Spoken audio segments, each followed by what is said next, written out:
Bravo to you. Charlie, Anita, and Peter. Ladies and gentlemen, welcome to the National Constitution Center. You have braved the weather, and you are going to hear a spectacular discussion about the future of NSA surveillance. I am Jeffrey Rosen, the president of this wonderful institution. The National Constitution Center is the only institution in the country chartered by Congress to disseminate information about the US Constitution on a nonpartisan basis. And we thought it was very important in the middle of this great snowstorm to disseminate constitutional information. We decided we had to put the snow back in Edward Snowden and continue as planned. And you hardy souls have braved the weather. You are now honorary visiting scholars in spite of the weather for the National Constitution Center, and I think you're going to find that this was worthwhile because we have an incredible panel of all-stars. Charlie Savage is the Washington correspondent for the New York Times, Pulitzer Prize-winning journalist whose stories about the NSA surveillance scandal have shaped the debate and, in fact, appear to have affected the contours of the president's policy in the most important ways possible, and we're going to talk about some of those remarkable achievements. Peter Swire is the Nancy and Lawrence Wang Professor at the Scheller College of Business of the Georgia Institute of Technology. More to the point, he was a member of the President's Intelligence Reform Commission and was one of those small group of people who just wrote what I think is the best government report on privacy that has been issued in my lifetime, and we're really excited to have the benefit of his insights. And Anita Allen is the Vice Provost for Faculty of the University of Pennsylvania, a member of the President's Commission on Bioethics, the leading privacy scholar in the country, my dear friend and former teacher, and basically this is a dream team of privacy observers. So we're going to have a great discussion. To lead us off, we're going to hear a few words from our wonderful partners at the University of Pennsylvania, with whom we're so thrilled to co-sponsor this event, and Lauren Steinfeld from Penn is going to say a few words. Lauren, thank you so much for organizing this great event, and we're so glad that you're here. Welcome to the National Constitution Center. Thank you so much, Jeffrey. On behalf of Mary Lee Brown and Maura Johnson and the Penn Privacy Office, we can't thank you enough for being here for reasons I'm sure you can understand. This is a wonderful panel. I kind of can't believe my eyes that they're actually all here. And this is an event that is part of Data Privacy Month. And for those of you who don't know, Data Privacy Month is actually a global initiative. There are privacy professionals all over the world who are sponsoring programs like this to try to raise awareness about privacy issues, about risks and opportunities. But nobody has anything like we have here tonight. I mean, this is really incredible. And I think for a few reasons, we're partnering with the Constitution Center, which is just an incredibly important and fascinating place. We have the leading experts here, and the timing is uncanny. I mean, we have a split in 2 district courts on whether the NSA collection of phone data is legal. We have 2 commissions issuing reports of concerns and recommendations to the president. And we have the president actually coming out and speaking about reforms. And we have snow. You know, we just have all these wonderful things coming together to make us feel the drama of this event. I just want to say a special thank you to Jeffrey Rosen, to Robin Morris, to Tanaya Neal, to the people of the Constitution Center who have been so wonderful to work with. Yes, thank you. And it's hard to be at the Constitution Center and to be from Penn and to not talk about Ben Franklin. So we're just got to indulge me for a minute. So the Ben Franklin quote that I think has to be told here is, "Those who would give up essential liberty to purchase a little temporary safety deserve neither liberty nor safety." And this is the kind of statement, this is the kind of ideal that gets discussed and thought of by scholars at Penn and at the Constitution Center, and it's just such a privilege to be here and kind of listen in on this discussion from these experts. So thank you so much for that. Thank you to this audience. I don't know what you went through to get here today. If you want, you can tell me later, so we'll feel a little happier still. But it is truly special to have you here, and you are hardy and you are can-do, and we're just delighted that you could be here. So now we'll step out of the way and let the event begin. Thank you. Wonderful, thank you. Thank you so much, Lauren. The two housekeeping things I forgot, please turn off your cell phones to avoid being tracked as much as anything else. And it doesn't stop it? Well, what would you know? You can, you can tell us why that's the case. And Robin will be passing out note cards, and you can write down questions, and we're going to have a vigorous exchange with your questions, so please have lots of them. Charlie, I want to jump right in with your really important reporting about and leading up to the president's speech on January 17th, where he laid out his recommendations for intelligence reform. And earlier in the week leading up to the speech, you reported that the draft that was being circulated wasn't very encouraging to civil liberties advocates, but the speech that he actually gave on Friday included what appeared to be a new recommendation that private data collection, or rather public data collection by the government, and there were some other changes as well. What was the backstory on those changes, and how did your reporting contribute to it? So is this on? Can you hear me? Well, I thank you for the flattering, portrayal of that. I think true. that it's an exaggeration to say it contributed. But earlier in the week ahead of the speech, of course, we knew the speech was going to come on Friday, and a lot of different chunks of the government had equities in what the president was going to decide. A lot of different groups were coming in to meet with him and talk about it. And so it started to crystallize.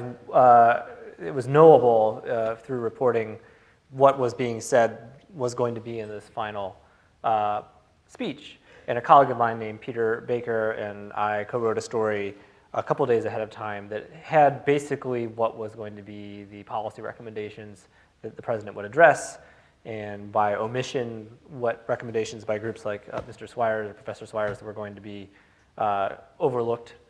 And when the speech finally came out, there was an important addition that we didn't have, which was that in this vast database of everyone's phone records, the Patriot Act 215 Business Records Program, from now on, the president was going to direct the NSA to get permission from the nation's secret foreign intelligence court every time it wanted to put a new number as a query into this database to pull out large collections of phone numbers sort of surrounding in concentric circles this number to make sure that there was indeed reasonable articulable suspicion that this new number had a link to terrorism. So they were going to basically judicialize access to the database.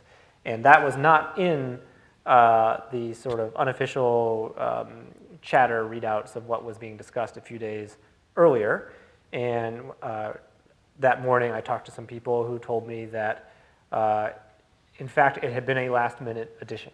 That as late as the previous evening after dinner time, the White House was calling the Justice Department to see whether it would be legal to add this extra data point to the bullet lists that was going to be announced. And they were indeed reaching out to the presiding judge of the Foreign Intelligence Surveillance Court to see whether the court was interested and willing to start accepting applications to agree, where before an NSA analyst could do this on his or her own say-so. And the court had done that back in 2009 for a period of several months when there had been a lot of compliance problems with this program, which no one on the outside knew about at the time. But then the court was sort of invoking its inherent authority to deal with a problem, and it wasn't quite clear that it was legal to do it as an executive branch request. So, but the bottom line was this was sort of an ad hoc policy-making process where this extra step on this sort of privacy protecting civil liberties side of the ledger had been thrown on at the last minute out of evidently concern that, last-minute concern that they were going to be eaten alive by the civil liberties community if they only did what had been discussed just a few days earlier and, to some extent, trial ballooned. Peter, as Charlie described it, there was this important change that you have to get judicial approval before querying the database, and the president also instructed the Attorney General to report back within 60 days about how to stop government collection of the database. Options are that telecoms could collect it, as you recommended in your report, but they say they don't want to, or Congress could pass something, but they don't seem very likely to. So what's your reaction to the president's speech as given, and in particular, are these two changes, the requirement of judicial approval and the sort of vague promise that government collection will stop, consistent with your recommendations.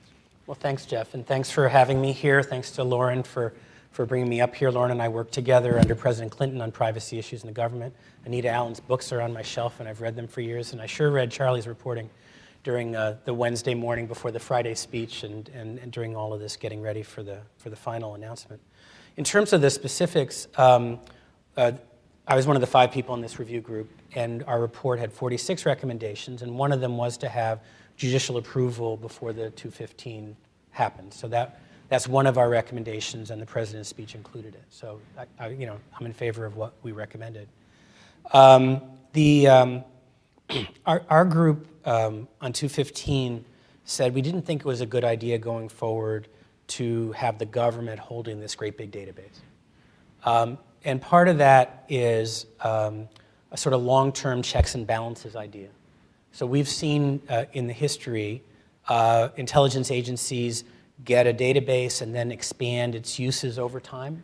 I think I've talked with you about how that happened with Title III wiretaps a while back in terms of laws, how they expanded over time. Tell the audience about that, because that was interesting. It started being limited to violent crimes, and now it covers everything. So in 1968, Congress passed the wiretap statute, Title III, which is used for crimes. And the idea was this was going to be a very limited thing, a wiretap. It's very intrusive. You really need extra special reasons to do it. And you could only use it for the few most serious crimes. And you fast forward to the current day, and there's well over 100 crimes, including a postal inspector getting an attempted murder on a postal inspector and stuff. But just a huge grab bag of crimes got put in there over time. And so when you have an initial idea that we have very strict limits, and you check back 5, 10, 20 years later, the institutional history changes, mission creep happens. And so having a database of domestic phone calls under the foreign powers, held by the government, where nobody can see it from the outside and the judges aren't involved, that's a structure that I think under current activities, they were following the rules scrupulously. They learned how to comply and were really careful, working very hard to do compliance. They hired hundreds of compliance officers since 2009. And my own concerns are not about today what they're doing in that database. The government holding of a huge database on its citizens in secret is a problem down the road over time. And so for checks and balances reasons, we thought getting it out of the government holding of that record was important. We said it could be held by the phone companies, it could be held by a new private sector entity, and it would take a transition to figure out how to do it. And that 60-day review is the transition. But I think, for me at least, I'd emphasize the checks and balances reason, the sort of big constitutional structure reason, not to have the government have massive databases held in secret about its citizens. Great. Anita, Peter mentioned the long history about this, and of course it goes back to the Church Commission founded in response to the surveillance revelations of the 60s and 70s and the creation of a foreign intelligence surveillance court and so forth. Put this debate in historical perspective, and what can the history of the past privacy reforms tell us about what to expect in the future? Before we came out, I suggested to Jeffrey I might want to start a blog called Grandma Privacy, because I've been writing and thinking about these issues for 25 years, and I feel like I'm now a senior citizen in this domain. So what's strikingly similar about the current debates, even though they arise in a substantially different context of technology and know-how, is that we're still trying to figure out to what extent should the government be accountable to ordinary citizens. And at what point do you have to say, my national security, my freedom from undue exposure to crime justifies my trusting that the government is going to get it right. So whether we have judicial orders required by a secret court or whether we don't, the basic question is still, to what extent should the government be accountable, and at what point do we have to simply trust? I really liked the fact that in your report, Peter, the conversation, the discussion was kind of reframed as it's not security versus privacy, it's security and security. The security of national security and the security of privacy, being personally secure. And that we're talking about risk management more than balancing interests. But I don't think that those important reframings have changed the basic structure of the conversation, again, about accountability and trust. We had, in the 1950s and early 60s, worries about was the government going to start spying on citizens the way we spied on the Russians? That was the conversation back then. And even 20 years ago, before 9/11, we still had issues about accountability and trust. One last point. What I find so fascinating about this question about the metadata, all this information about people's, who you call, when you call, how long are you on the phone, that data has been available to law enforcement through a rather easy to meet standard under the new Title III of the Electronic Communications Privacy Act. And I was a little bit surprised that people were so shocked by the thought that the government would be looking at our phone records. Those records have been available to the government for a long, long time. We as citizens need to pay attention to the powers we've already given government and understand that as technology becomes more advanced, they're going to use it to their advantage more and more. We have to monitor it, keep demanding accountability, and keep appropriate levels of trust. Great. Well, Charlie, Anita notes that these records were available in the past. What's new about this PRISM program, the prospective hoovering in of all domestic, local, and international calls? Right. And then, and then what's going to happen? So the phone company said they don't want to collect it, and Congress is unlikely to create an independent body. Has President Obama just bought himself some more time by punting, and in fact, nothing will come of this recommendation? So a couple things. First of all, PRISM is something different, right? PRISM is the content collection from groups like Yahoo and Google and so forth, aimed at overseas people. Forgive me. Right. So the Patriot Act 215 program is the metadata collection. And it is, what's different about it is, in the old days when in the sort of 1979 Smith versus Maryland case, which is the one in which established a very low standard for police access to this data. Tell people what it is, Smith versus Maryland? So Smith versus Maryland was a 1979 case in which the Supreme Court held that the police did not need a warrant to put a PIN register, trap trace device on a certain person's phone line for a couple of days to see who they were receiving calls from and making calls to, that there was no Fourth Amendment implication in that. And that involved one person's phone line for a few days involving a suspected criminal who was harassing someone. But from the principle that that data is not protected by the Fourth Amendment, the enormous program we're looking at today arose, whereby everyone's data for 5 years is collected and stored by the government. And through sophisticated computers that exist today that wouldn't have even been possible a few years ago, astonishing social graphs, what they call the contact chaining technique, are able to basically create maps of your entire relationships with everyone that you know, and people who are 2 degrees of separation from you, 3 degrees of separation from you, who might be important sort of networks within all the various different walks of life that you have and your community you move in. And basically everything about where you go to church, and do you have a psychologist, and what's your political views, and do you have certain medical issues, is discernible from this data, even though the content of your calls, what you're actually saying, may not be. And because it's simplistic in a certain way, it can be aggregated and processed by computers at a level that makes it realistic for the government to take it all in and then scrutinize one person in particular as the need arises. So that's kind of what's different. It's not a difference in kind, but it's a difference in scale that is so massively exponentially larger that it becomes something different than what the Supreme Court was thinking about. If I could just add to that. Sure. You see, in the beginning, we just thought about this as business records, right? It's just business records, who you called, how long you spent on the phone. But as you're pointing out, now we can analyze that data in so many sophisticated ways to really create a picture of someone's entire life. And that's why it feels so threatening. Right. So and when did it start? When did this metadata program start? This metadata program, it started as part of President Bush's secret surveillance programs that he implemented shortly after 9/11 based on presidential wartime invocation authority alone. And it also involved the famous warrantless wiretapping program that was brought to light by some colleagues of mine in December of 2005. And President Bush ended up acknowledging that program, and it became eventually sort of normalized when Congress passed legislation to bring federal statutes into alignment with what the government was already doing. President Bush never acknowledged the metadata program. And it sort of, there was some hinting around, USA Today did a story that sort of got at some of this, and then everyone sort of forgot about it, basically, is what happened. And behind the scenes, the Bush administration had gone to the secret surveillance court and gotten permission in 2004 for an email version of this, and in 2006 for a phone call version of this, for them to invoke sections of the Patriot Act to putatively authorize this bulk collection to continue.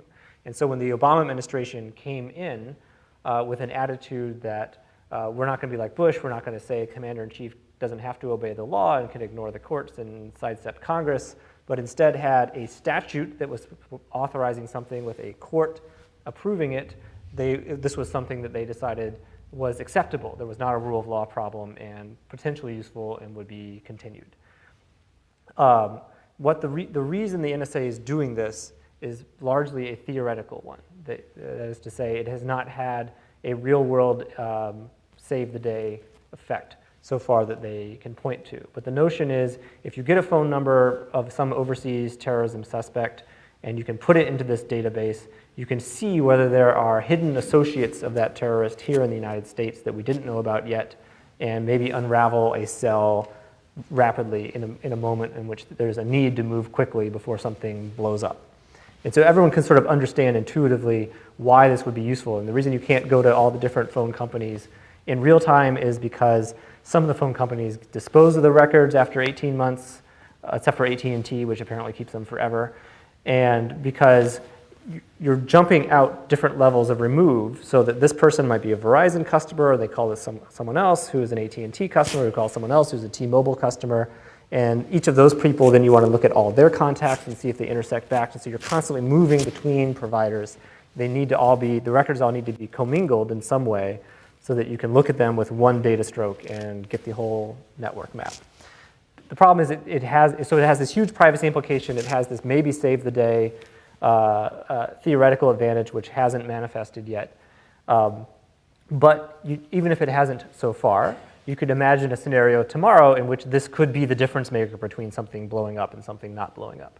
And so my sort of political analysis of this is I think the Obama administration, President Obama, is reluctant to dismantle something because there is some non-trivial, maybe not huge, chance that it could be the difference maker tomorrow. And if something blows up and the retrospective analysis is, oh, this program could have stopped it, he's done as someone who lived up to his responsibilities, et cetera. And so... just on that point, before we move to the future, because that's so important, Peter, given the fact that, as Charlie says, the uses of this program are speculative, your report pointed to some stuff that worked, but I'm not sure it was the metadata program. Why didn't you recommend that the program end rather than it simply have the data transferred to private companies? So there's some different pieces. One of the sentences from our report that got quoted the most is that the 215 telephone program had not been essential to preventing any attack. And I think that was of interest to people because we had gotten the classified briefings and not just what was publicly available. And our group included Michael Morrell, who had been the #2 at the CIA, who had 30 years of experience, Richard Clark, who had been the anti-terrorism advisor to 2 presidents, and 3 others of us. And to have people at that level of CIA and presidential anti-terrorism experience say it had not been essential, I think that opened some eyes because that felt different than briefings that had been made previously. I think, in fact, you can reconcile what had been said in other places with what we said, but not essential to preventing any attack, and it's all these domestic phone numbers under a foreign intelligence authority. That together was sort of a startling piece of it. So you said what was useful? So why not recommend? Well, what was useful? There were some things that were useful. There's this what's been called PRISM is under a different part of the Patriot Act, of a later law called Section 702. And that's the one where you can target a known bad guy overseas and find all of his or her communications back to the US or to other overseas people if it's collected in the US. Well, if you have a real suspect and you're looking at what that real suspect is communicating, and that real suspect is overseas, the assessment of our group was that's actually turned up quite a lot of useful information. And that's the kind of look at a real person and follow them. That's the traditional subject-based search. That's not going wild and trying to find patterns in huge seas of data. You have a suspect, now you follow up and do it. And so we had some recommended changes. There were ways that program could go too far and be used as a backdoor way to surveil on Americans, and we had recommendations the president said he's going to take on that. But that program, which was one of the innovations in the 2006 and 2007 period, we thought was quite useful. Sorry to press on this, but this is a distinguished panel of strong civil libertarians, including you. Given the fact that the metadata program doesn't seem to have stopped attacks, why not recommend that it end rather than that the data just move to a different place? Well, so the word end here has two different meanings. One is, do you keep it the way it is today and have the government collect it? We said we thought that should end in its current form. And some readers of the report said, look, they're saying end the program. And then another meaning of end is we no longer look at these telephone records in an organized way, and we said, let's see if there's private sector ways to do it. So we said, don't end it, that there's useful ways to follow a connection. So I think we were trying, to come back to my earlier point, to look at certain long-term, here's a perspective for the Constitution Center. There are moments when this gets discussed. So the Church Commission after Watergate, that was a moment when all of this was discussed. The next big moment for discussion was 9/11, where we went a different way. And now this debate, triggered by all these stories in the press, is a moment when things are going to change. If it doesn't change over the next year or so, it's probably not going to change in 2 or 3 or 4 years or 5 years. This is when public attention's on the issue. So I think it's important to realize this is an opportunity to try to get our checks and balances right. And if we say, hey, it's okay to have massive domestic records databases held in secret, our group was very worried about that as a path to the future. Anita, how likely do you think it will change, given the fact that the phone companies say they don't want it and Congress is unlikely to create the independent body that the commission called for?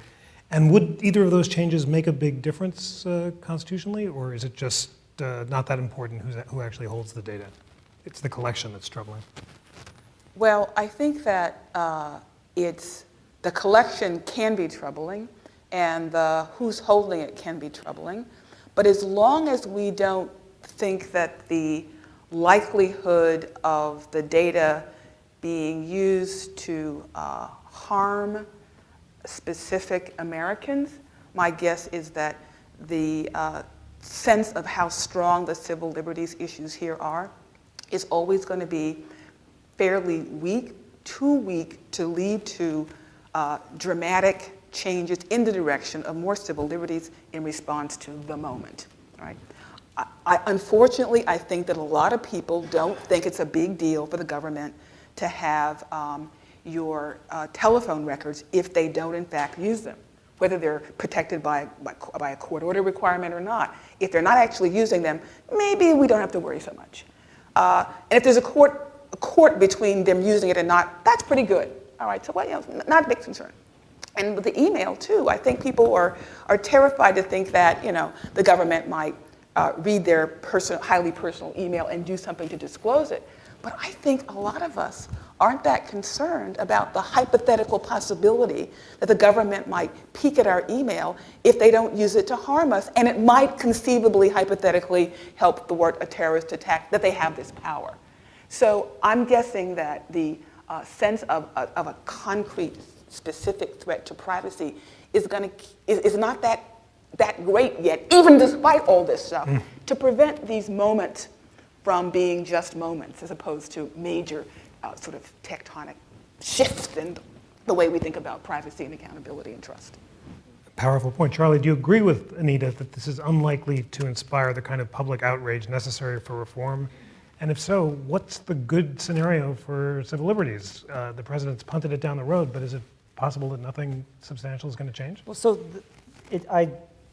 civil liberty outrage is hard to be sustained in this environment. And one more Boston Marathon bombing, and they'll all swing back the other direction, right? So that's a very unstable reed on which to try to hang reform efforts if you're a reform-minded person. I agree with that.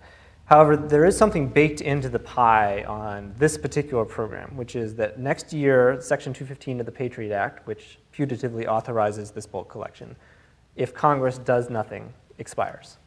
And so there's a big debate about whether it's legitimate to interpret this law that's targeted at records that are relevant to an FBI authorization as allowing NSA to collect all records in general, but whether, and courts are dividing over some Fourth Amendment issues surrounding that.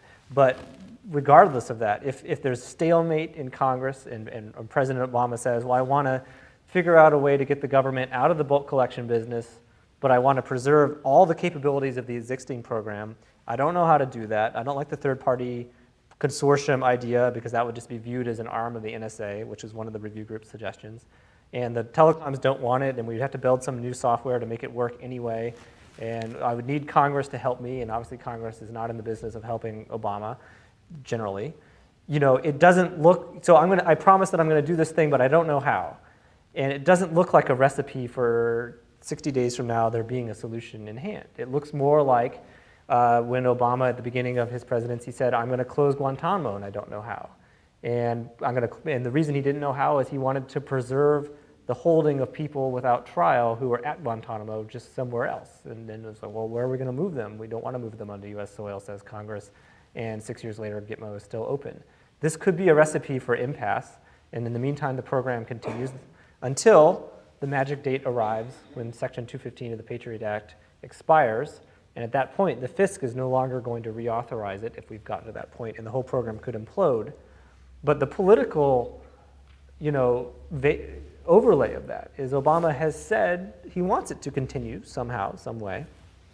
And he's sort of thrown it at Congress to figure out a way to get out of the business. And if Congress can't figure out a way to do that and it just implodes and goes away, and then that 1% attack were to happen someday that would have been stopped by this, it won't be the White House's fault. And so there may be a certain sort of blame avoidance explanation to the convoluted outcome of this speech, is the point I'm making. Peter, do you agree with Charlie's analysis? And if so, was it responsible for your group to recommend two reforms that are unlikely to be adopted? And is perhaps the most likely outcome, once the thing comes up for reauthorization, Congress in fact will enthusiastically reauthorize it just the way it did with President Bush? Well, the Republican National Committee by voice vote recently said end the program. It doesn't sound exactly like the Bush years when you think about the RNC saying close down these surveillance programs.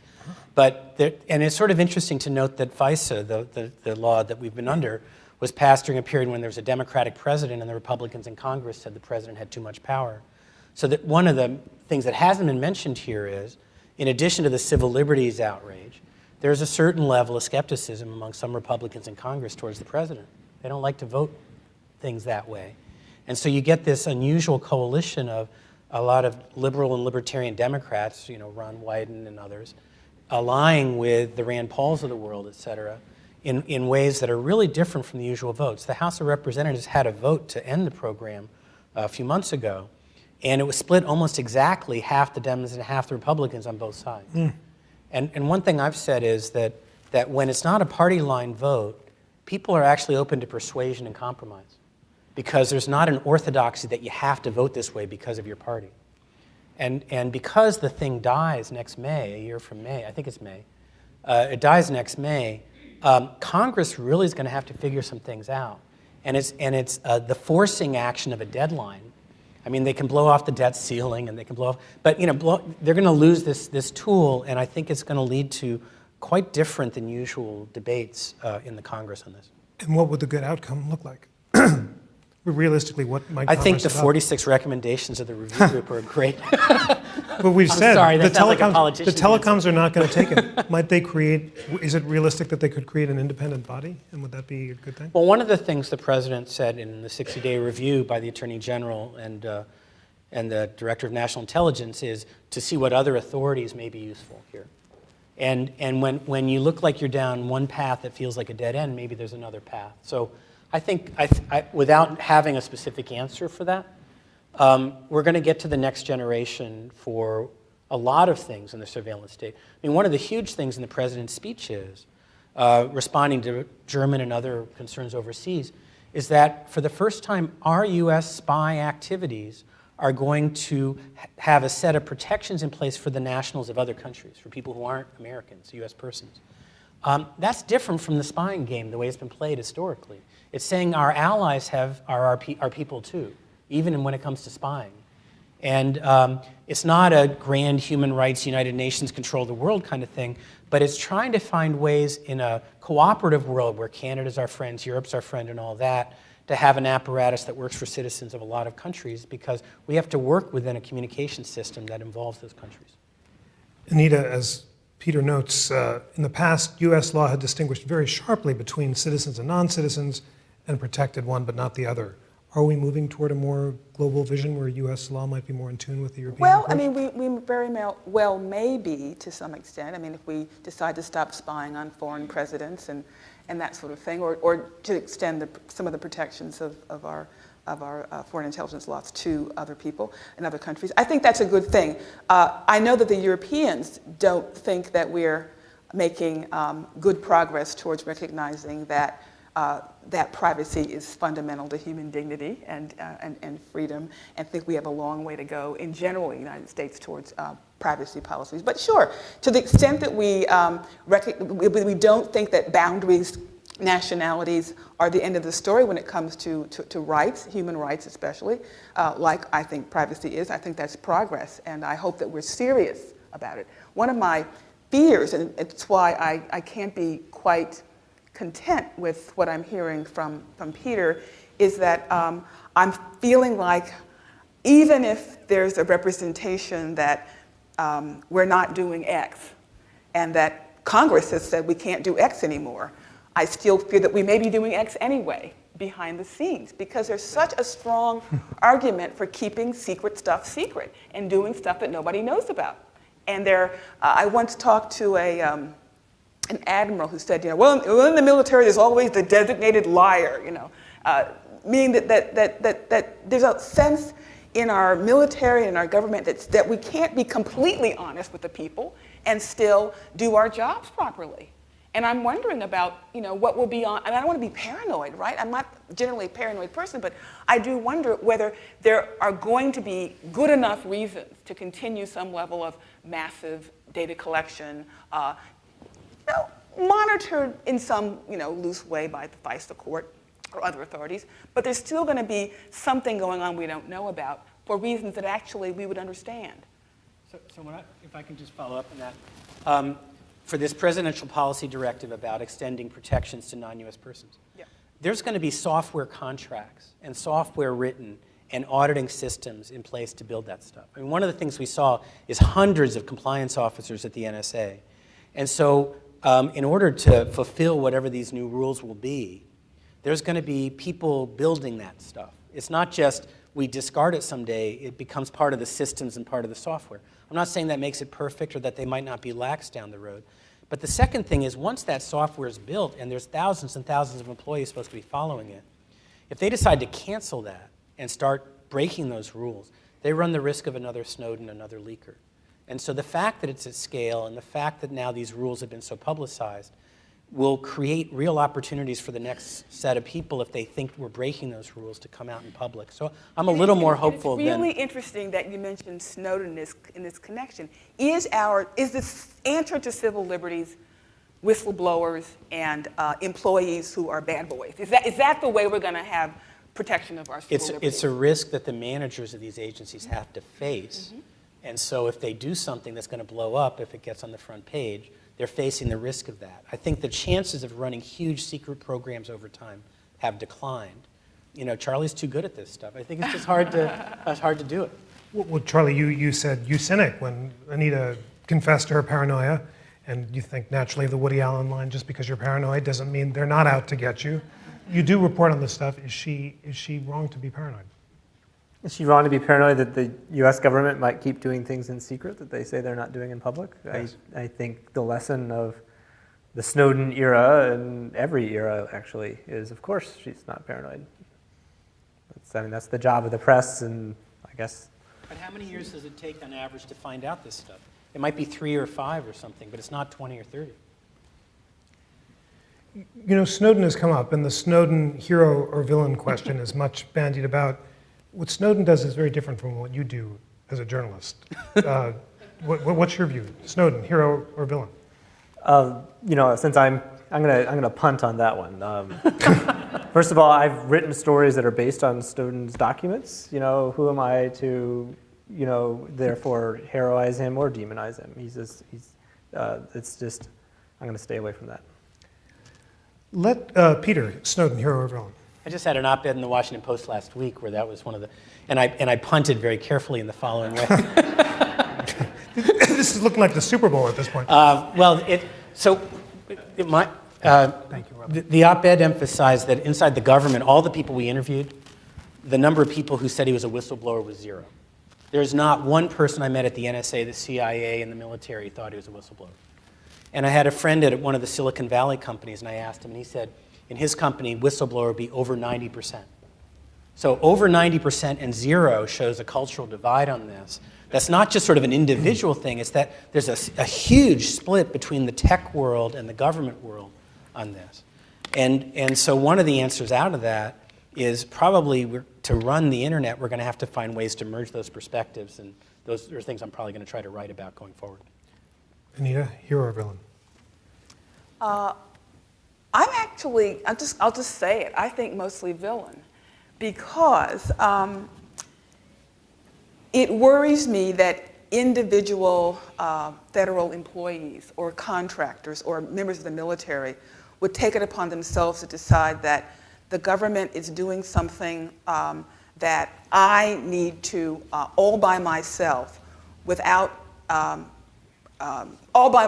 reveal to the media. That scenario troubles me.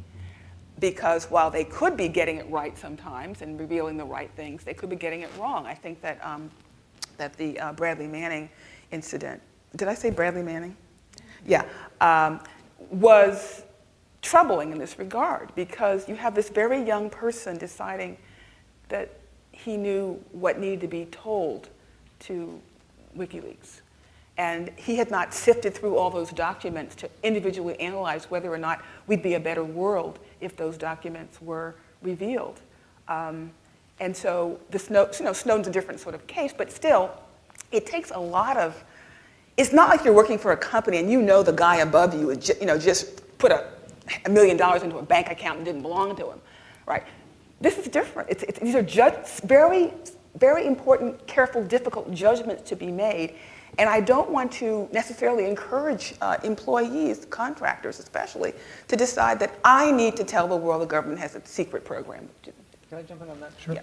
So, I mean, I think a couple different issues are getting conflated here, right? So there's the issue of bulk leaking, where it's not, I'm going to tell you the secret, or give you the document, but I'm going to tell you all the secrets and give you all the documents in a way that, you know, you just use a computer program to download a million documents and throw them out en masse.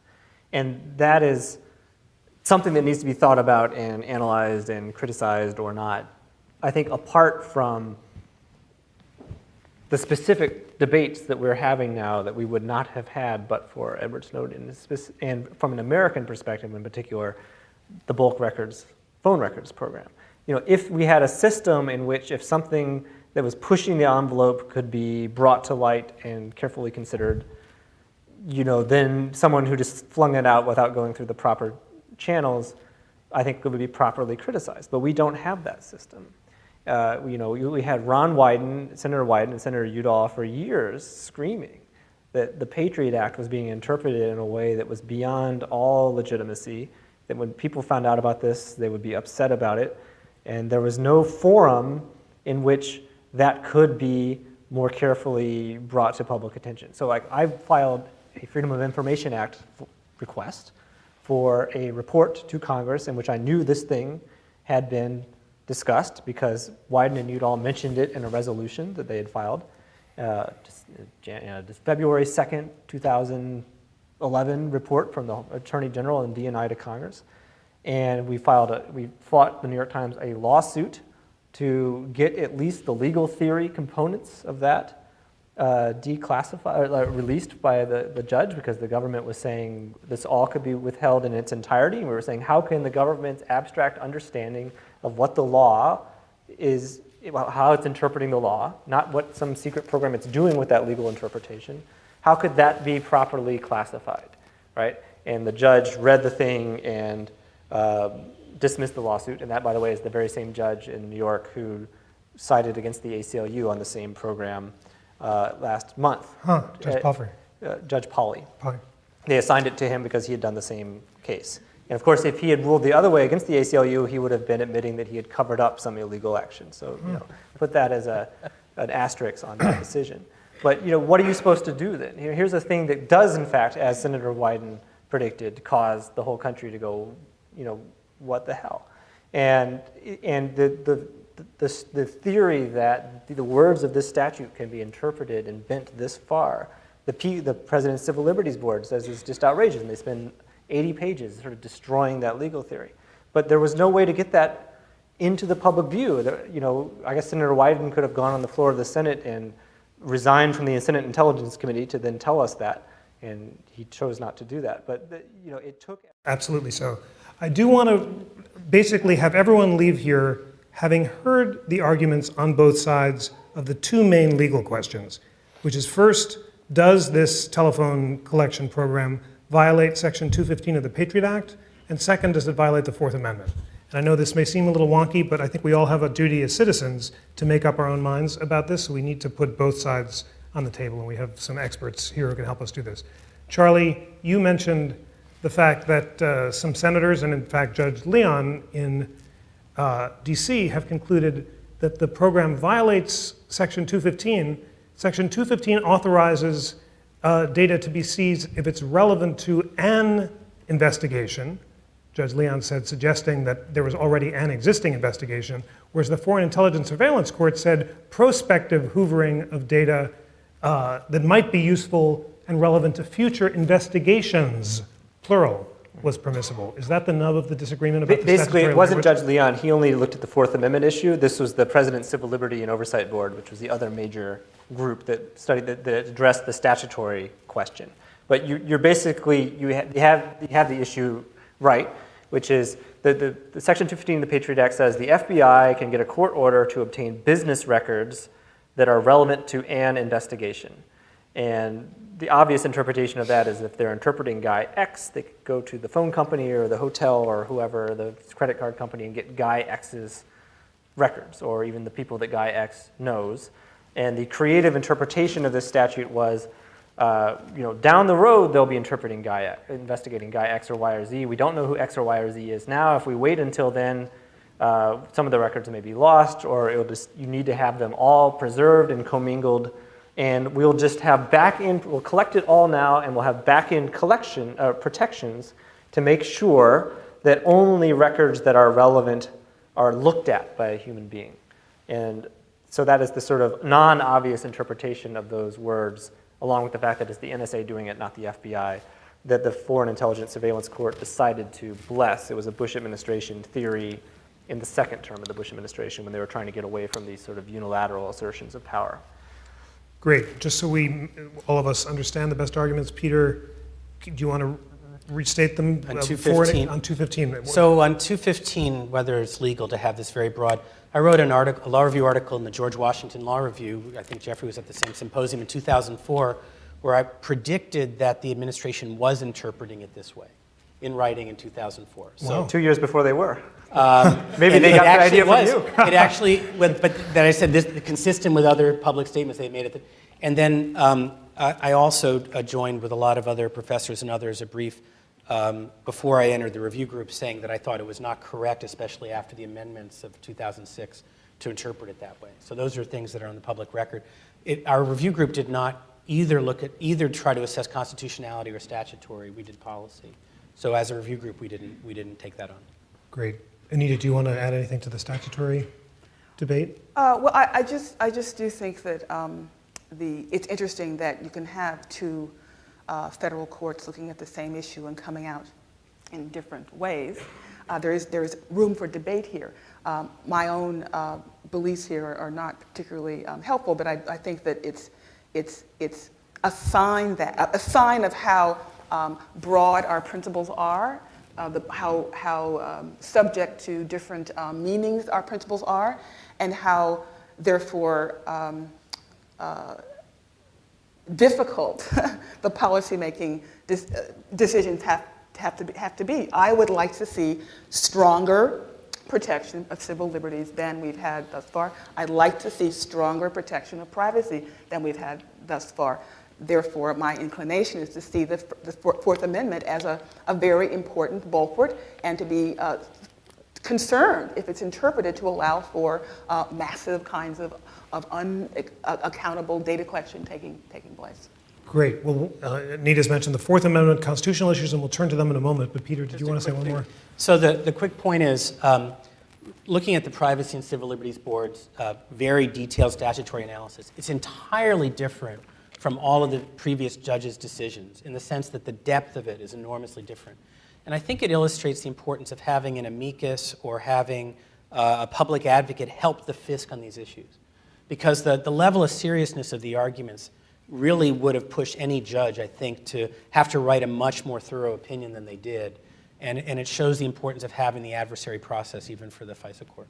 And the president did adopt some of your recommendation that there be some representation of He mostly adversary took views. language that was the Privacy and Civil Liberties Board's language. You had a that. more aggressive version, I think, of that, right? But part of there's tricky issues that could be a different debate about who's the client when you're representing the privacy interest. It's not really and who has standing and how do you get them in there. So there's tricky institutional problems.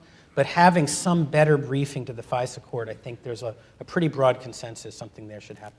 As Charlie reported, Judge Bates, the former head of the consensus FISA except court, for the FISA court itself. Yeah. He said the FISA court doesn't need to hear opposite points of view. We can perfectly well decide only hearing the government's point of view.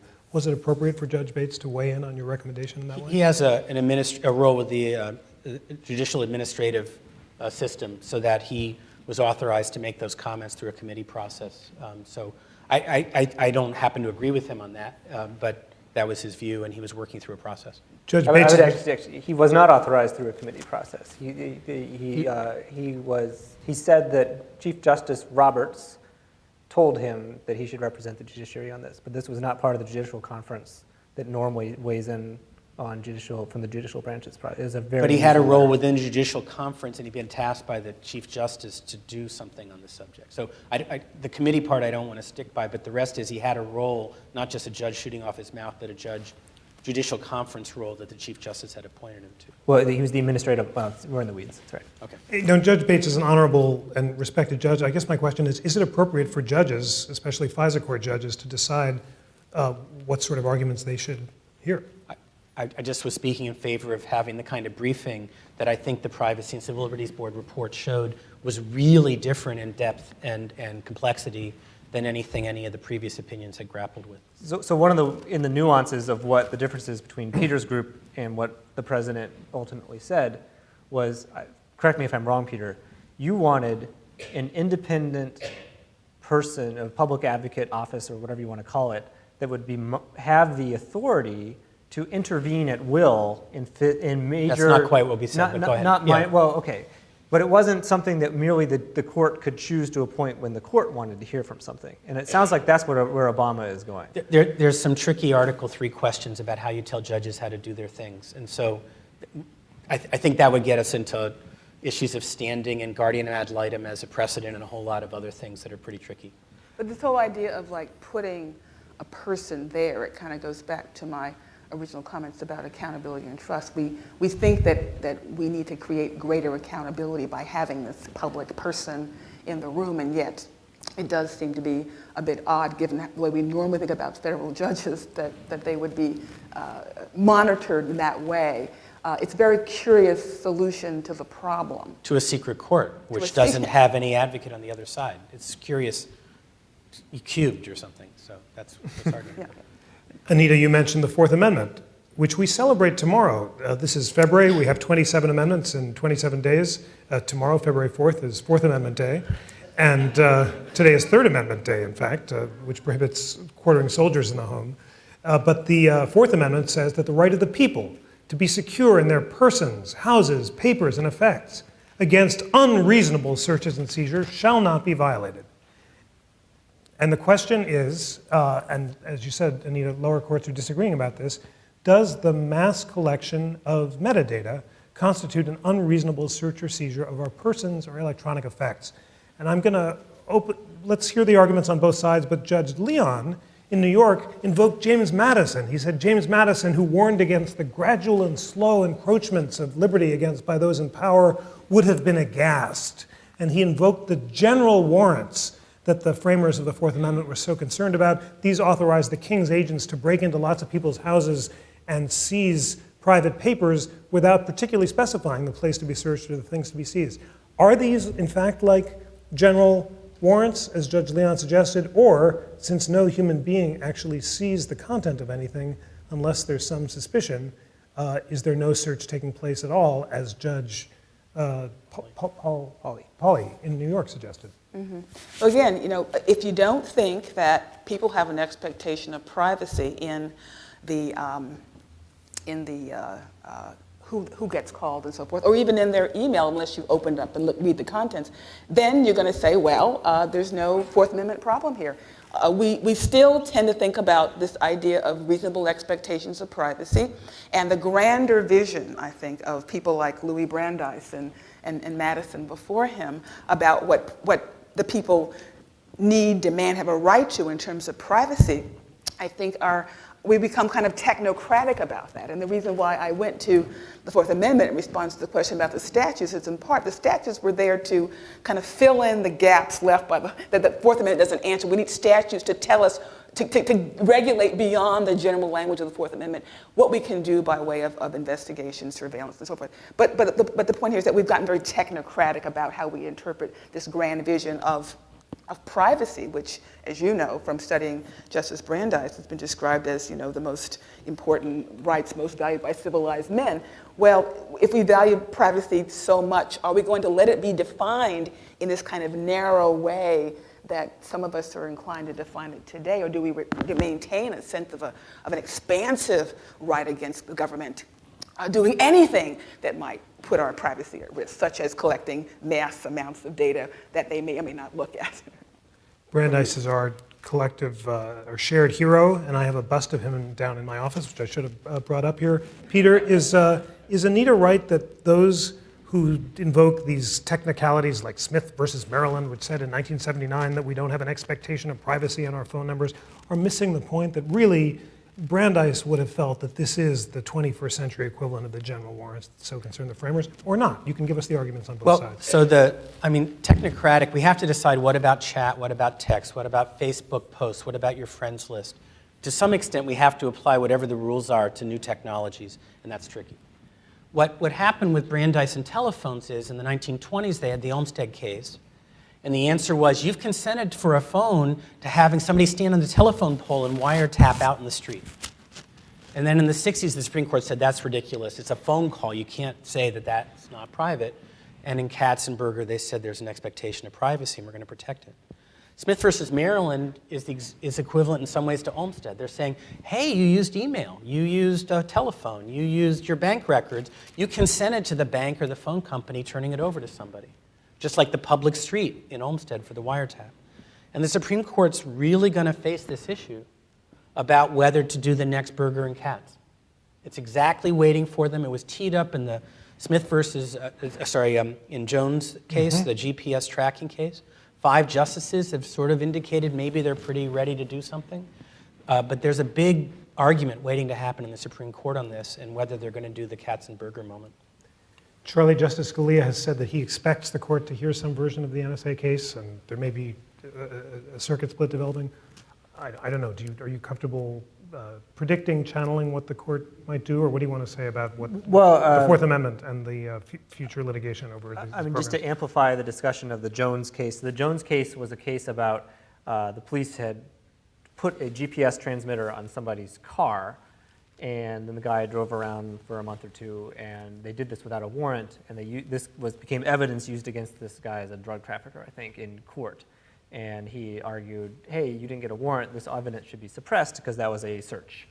And the police said, what do you mean? You were driving around in public, everything that you do in public is already exhibited to other people, and therefore you have no reasonable expectation of privacy in that.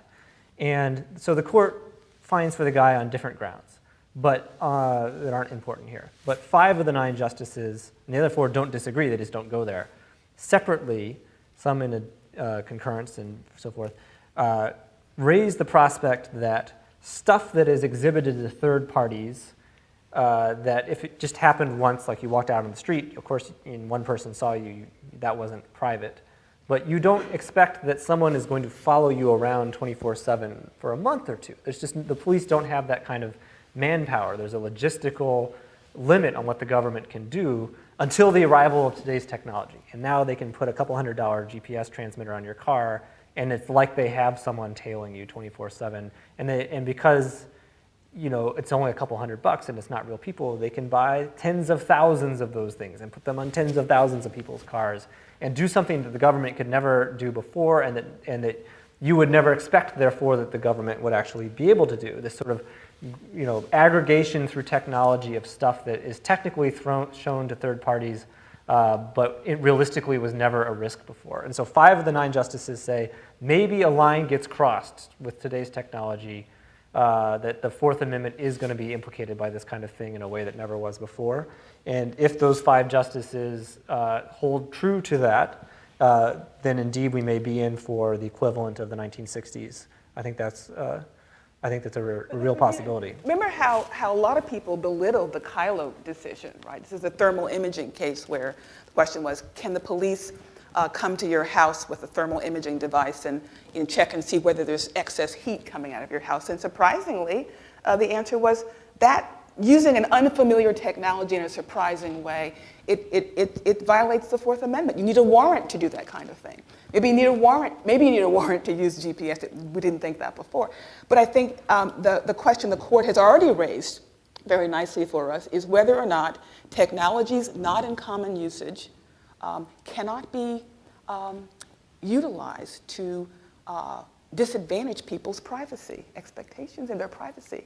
And I'm not sure what the right answer to that question is. I mean, the instability of it is, now that we all know about it, yes. It's not. Yes, so once you say we're doing it, so it's kind of, but I think that the instinct there that there's something wrong about new uses of technology that change the terms and conditions of social life, flip the balance in favor of government and the police or against it, that we have an interest as Americans, and maybe a 4th Amendment interest in first, becoming familiar with the technology, knowing the ways in which our activities might place us at risk, and then only then can the government use these technologies to put us in jail. So once we get used to the idea of all those GPS devices on our car, then it's okay. That can't be right, but yet. Well, this is where you want Congress to step in and decide, and not have the judges do it. So. But this is great in terms of teeing up the issue, and Charlie perfectly summarized it. So the previous cases you've discussed all involved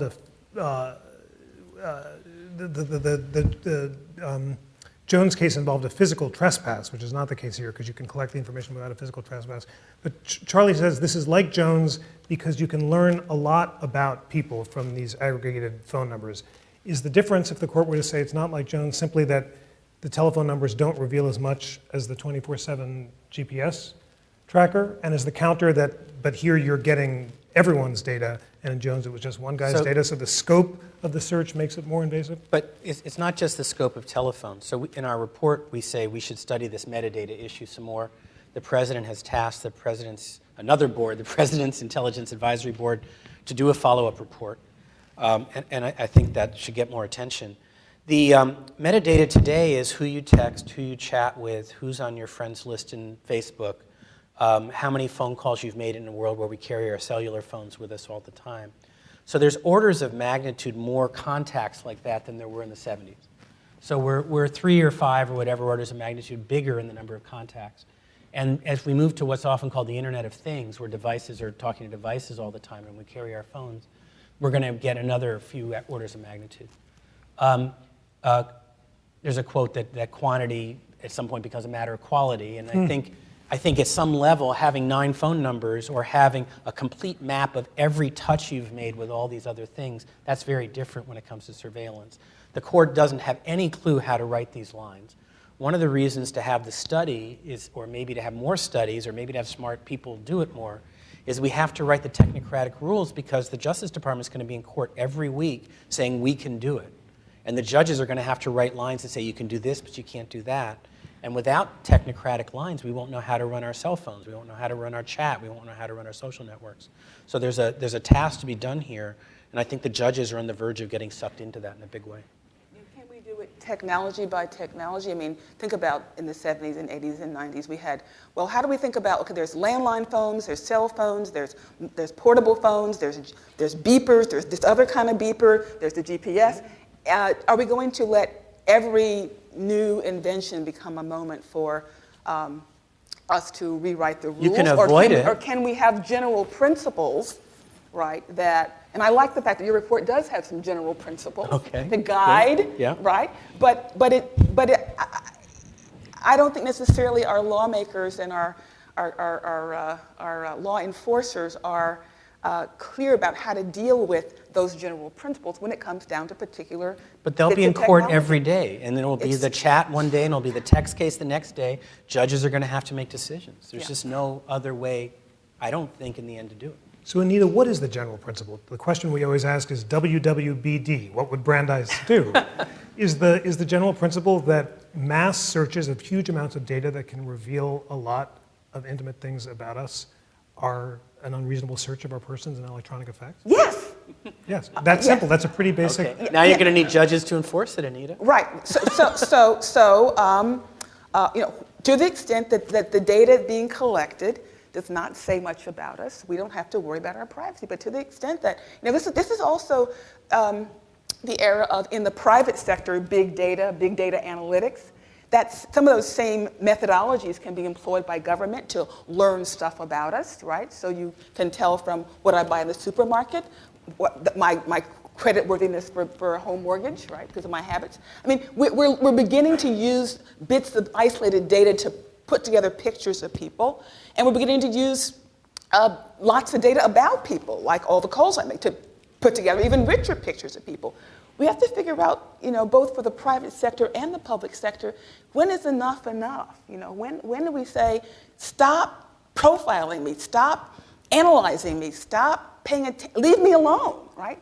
The right to be let alone. At what point? So I kind of get the idea that it's hard for government and the private sector to resist what can be done with technology, but at some point you got to say enough is enough, right?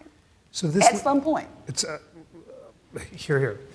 This leads to a audience question. I guess it goes to Peter. If Anita is correct, then why would it? Let's stipulate that. Then why would it be preferable?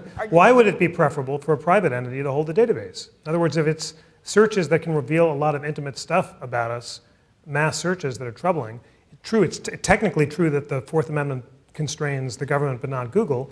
But why would it be better for private? Well, when it comes to telephone records, they do it already. Not a huge surprise that phone companies have your phone records. They've been defending that for a long time. They have it there.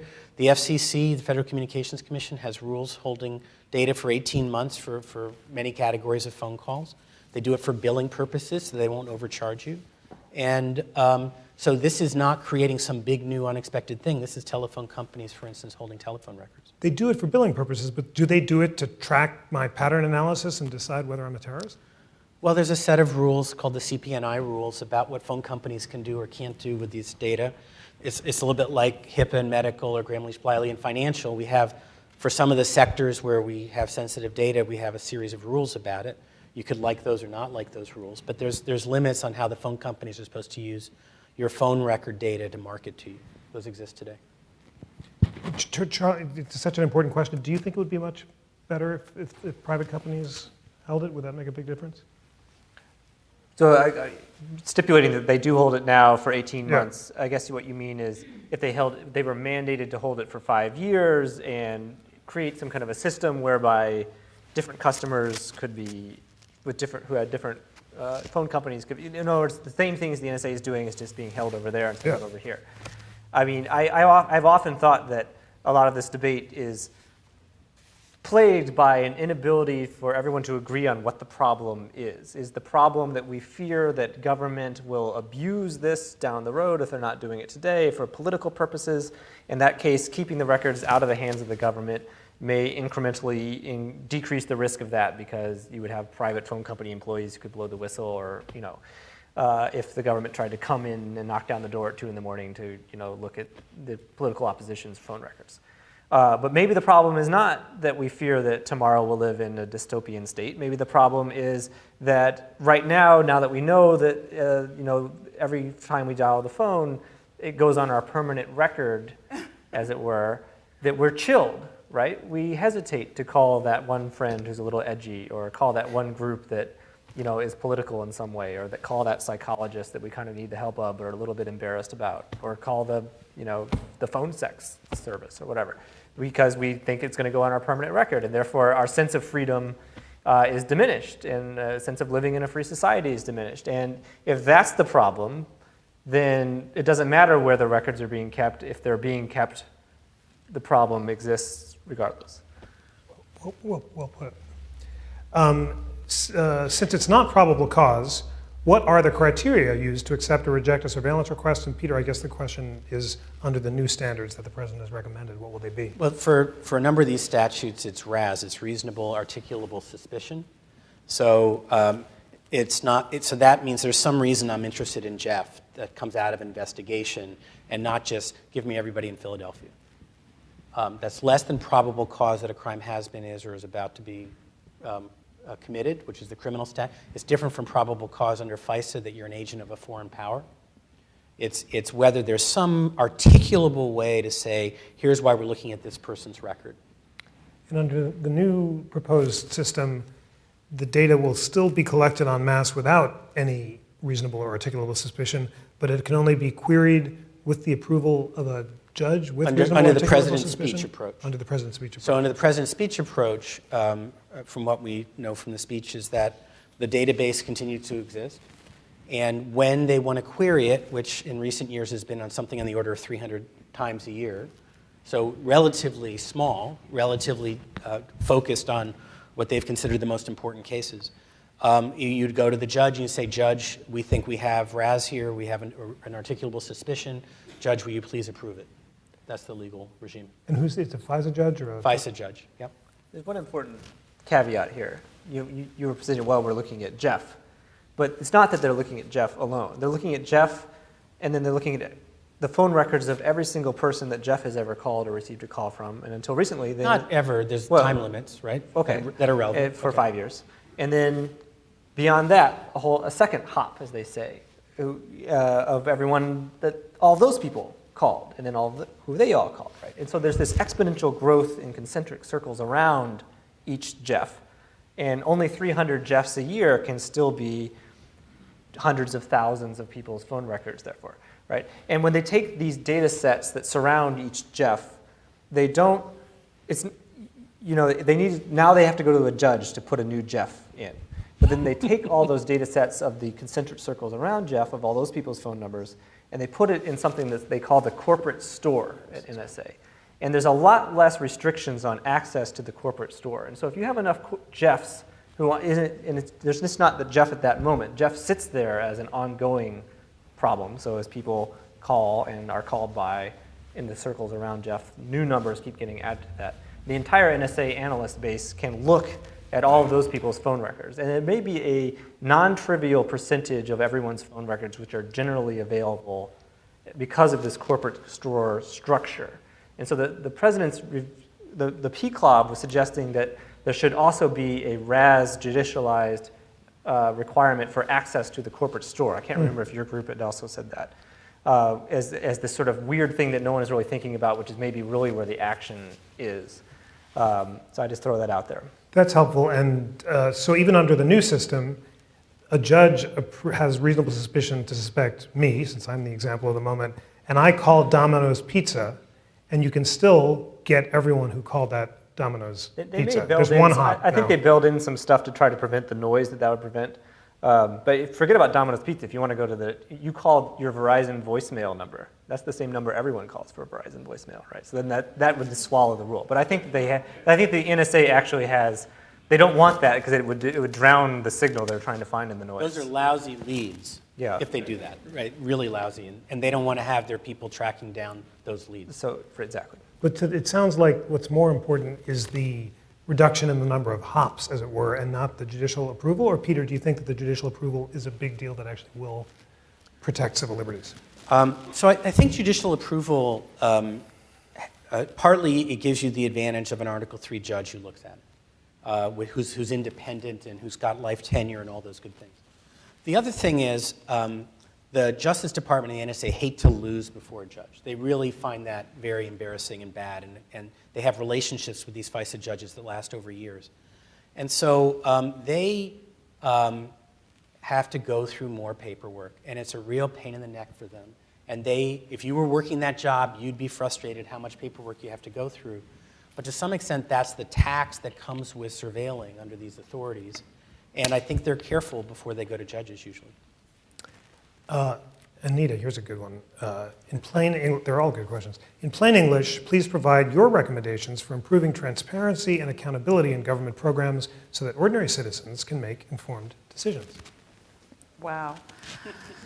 I was just thinking about whether one of my recommendations would be more judicial approval, because in ordinary life, if for ordinary wiretapping, ordinary access to stored electronic communications, ordinary access to trap and trace information, there are court orders or warrants, or judges get involved, and that's our safeguard. That's the way we can ensure that the rights we have under our electronic privacy statutes and the Fourth Amendment get protected. We're accustomed to relying upon judges as the sort of as a safeguard. So that's one thing. We can continue to use judges. But I guess I'm a little bit concerned about the sort of the cloud of doubt this whole situation with Snowden has placed over our ability to trust our judges, because it looks like sometimes the judges are in cahoots with the bad guys, right, to compromise our liberties, and we have no idea.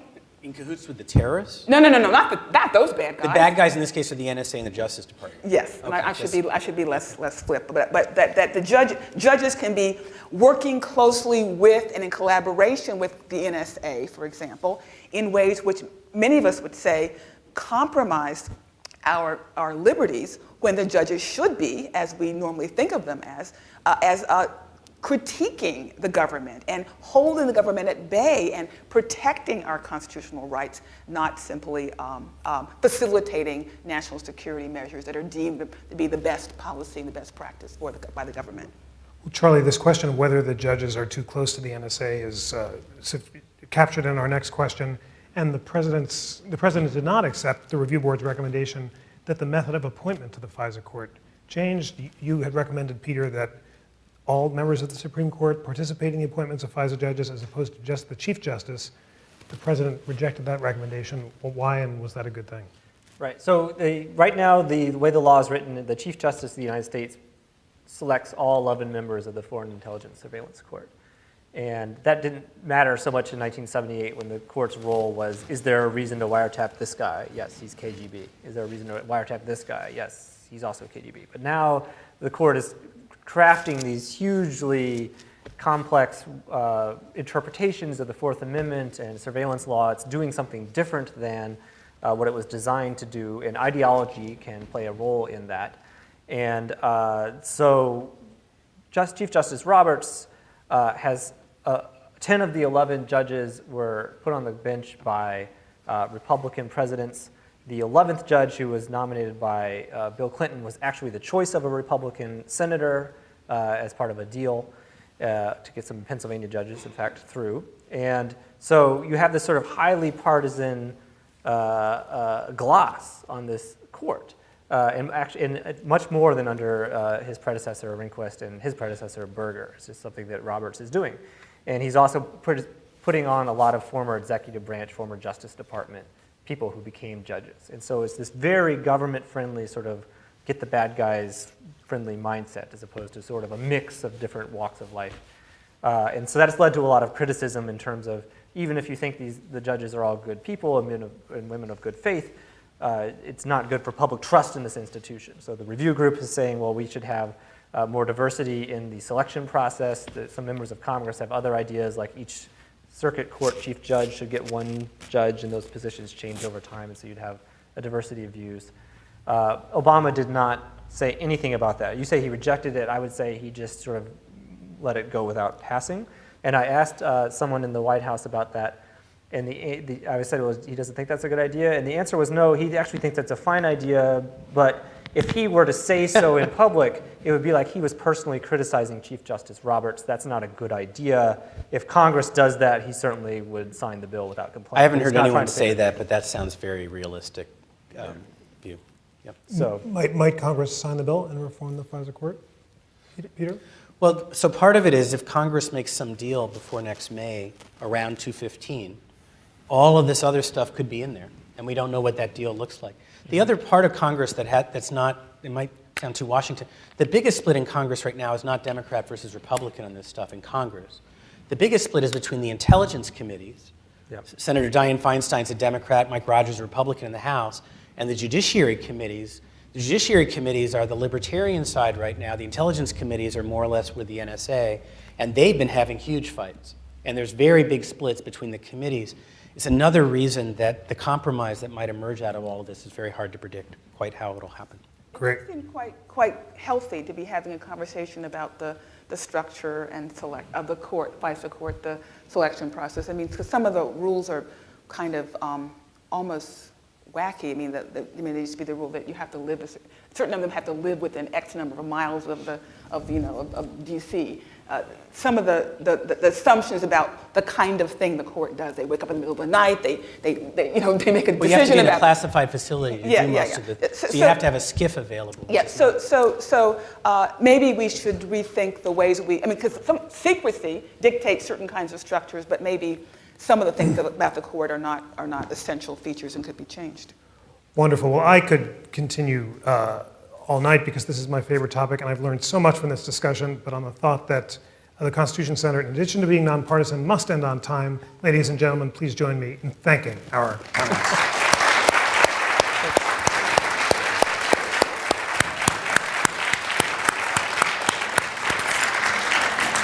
Thank you, Jeffrey. Wonderful. I don't know if there's still some food and drink, but please enjoy it. If there is, and those of our panelists who can stay will be happy to talk after the show.